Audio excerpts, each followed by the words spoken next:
നമുക്ക് ആ മുടി വെച്ച് കൊടുത്ത ആളുടെ ശബ്ദമൊന്ന് കേൾക്കാം. ഇഷ്ടമുള്ള ജോലിയൊക്കെ ചെയ്തത്. ആ ജോലിയിൽ അവർ മുന്നോട്ട് വരുമ്പോൾ അവരുടെ ഒരു ഡിഫക്റ്റിനെയൊക്കെ വെച്ചിട്ട് മറ്റുള്ളൊരു പ്രത്യേകിച്ച് ബോഡി ഷേവിംഗ് കണ്ടപ്പോൾ ഞാൻ മനസ്സിലാച്ചില്ല ഈ കുട്ടിക്കൊരു ചെറിയൊരു മേക്കോർ എന്നെ കൊണ്ട് ചെയ്ത് കൊടുക്കാൻ പറ്റിയാൽ നല്ലതായിരിക്കും എന്ന് വിചാരിച്ചിട്ട് നമ്മുടെ ബാബുവിന്റെ വൈഫ് മഞ്ജുവിനെ വിളിച്ചിട്ട് ഞാൻ പറഞ്ഞ് നമുക്ക് രേണുവിന് ഒരു മേക്കോർ കൊടുക്കാം, ഞങ്ങൾ റെഡിയാണെന്ന് പറഞ്ഞാൽ അങ്ങനെ നമ്മൾ ചെയ്തതാണ്. പക്ഷെ നല്ല രീതിയിൽ അത് സക്സസ് ആയി. നമുക്ക് എല്ലാവർക്കും ഇഷ്ടപ്പെട്ട് രേണു ഭയങ്കര ഹാപ്പി. രേണു ഒന്നുകൂടെ കോൺഫിഡൻസ് അവർ കൂടി വിളിക്കായിരിക്കും. അപ്പൊ ഇതുപോലെ ജീവിതത്തിൽ ഒറ്റയ്ക്ക് പൊരുതി മുന്നോട്ട് വരുന്ന സ്ത്രീകളെ ഈ ഒരു ബോഡി ഷേവിംഗ് പറഞ്ഞ് ആരും പുറകോട്ട് നിർത്താൻ നോക്കണ്ട. ഞങ്ങൾ കൂടുതൽ ഒരു മേക്കോർ ചെയ്ത് റെഡിയാക്കുന്ന. എല്ലാവർക്കും നമസ്കാരം. എൻ്റെ യൂട്യൂബ് ചാനലിലേക്ക് എന്തൊക്കെയുണ്ട് വിശേഷങ്ങൾ? എല്ലാവരും സുഖമായിരിക്കല്ലേ? ഇന്ന് ഞായറാഴ്ച ബിഗ് ബോസിൻ്റെ വിശേഷങ്ങളുമായി വന്നിരിക്കുകയാണ്.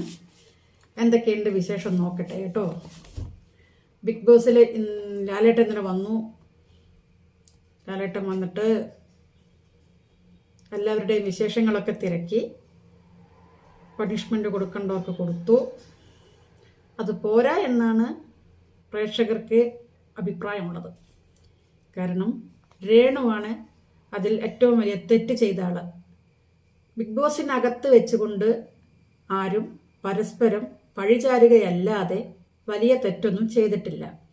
ഓമനപ്പേരിടൽ എന്നതിൽ അക്ബർ രേണുവിനെ സെപ്റ്റിക് ടാങ്ക് എന്ന് വിളിച്ചപ്പോൾ രേണു വേട്ടപ്പട്ടി എന്ന് വിളിച്ചു.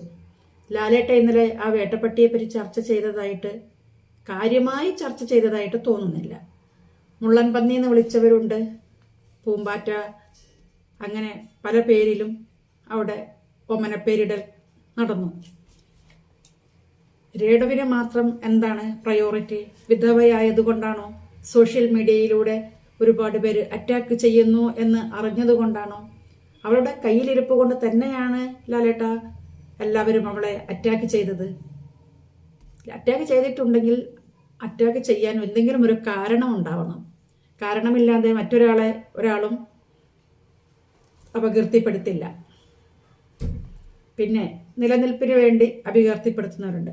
അതെന്തായാലും രേണുവിനെ കുറിച്ച്, രേണുവിൻ്റെ സ്ഥാനം തട്ടിയെടുക്കാൻ വേണ്ടി ആരും തന്നെ രേണുവിനെ ഒന്നും പറഞ്ഞിട്ടില്ല.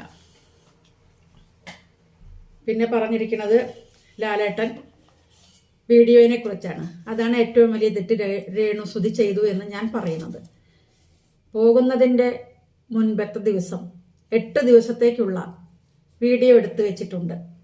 അതിൽ ഒരെണ്ണമാണ് പോസ്റ്റ് ഇട്ടത്.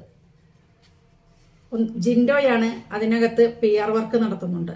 പ്രതീഷും നടത്തുന്നുണ്ടാകും, അല്ലാത്ത ആളുകളും നടത്തുന്നുണ്ടാകും.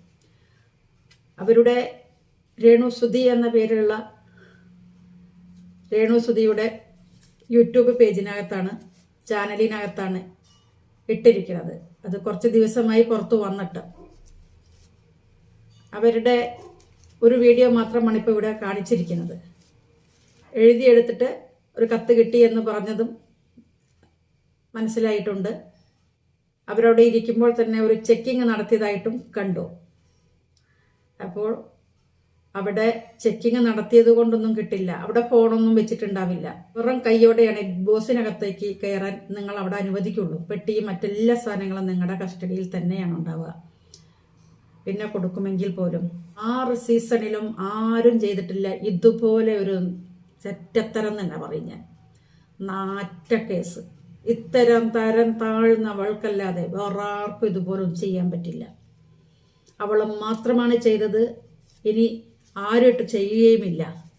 ഇതുവരെ ആരും ചെയ്തിട്ടില്ല. എന്നിട്ട് കൈ കൂപ്പി നിന്നിട്ട് സംസാരിക്കുന്നത് അവിടെ ചേച്ചിയുടെ വീടിൻ്റെ മുറ്റത്ത് നിന്നിട്ടാണ്.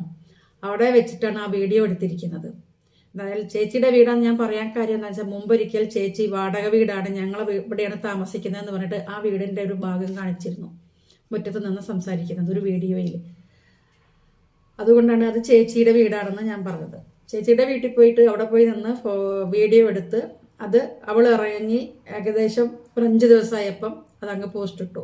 മുൻകൂട്ടി കണ്ട് ഇങ്ങനെ ഒരു പ്രവചനമൊക്കെ നടത്തി പോയാൽ വോട്ട് രേണു തന്നെ ചോദിക്കുന്നതിൻ്റെ വീഡിയോ ഇട്ട് വെച്ചാൽ വോട്ട് കിട്ടും. അത് കിട്ടിയിട്ടുമുണ്ട്. പിന്നെ രേണുവിനെ കുറിച്ച് ചിലർ പറയുന്ന നെഗറ്റീവ് കമൻറ്റുകളാണ് രേണുവിനെ ഹൈപ്പ് കൊടുക്കുന്നത്. ആ നെഗറ്റീവ് കമൻറ്റുകളുമായി വരുന്നവർ ആണ് ഹൈപ്പ് കൊടുത്തിരിക്കുന്നത്. അതുകൊണ്ടാണ് രേണുവിന് വോട്ട് കൂടിയത്. സെപ്റ്റിക് ടാങ്ക് എന്ന വിളിയിൽ അക്ബറിന് വോട്ട് കുറയുകയും രേണുവിന് വോട്ട് കൂടുകയും ചെയ്തു. രേണു എന്തൊക്കെ കാണിച്ചാലും സത്യസന്ധത എന്നൊന്നുണ്ട്. സത്യസന്ധമായിട്ട് അവിടെ കളിച്ചിട്ടില്ല. അവിടെ മാത്രമല്ല, എവിടെയും. നീ ചെയ്യുന്നതെല്ലാം 100% ശരിയാണെന്ന് നിനക്ക് തോന്നുന്നുണ്ടാകും. കാണികളായ പ്രേക്ഷകർക്ക് കൂടെ അത് തോന്നണമെങ്കിൽ നേർവഴി കൂടെ മുന്നോട്ട് പോയാൽ നിനക്ക് തന്നെയാണ് നല്ലത്.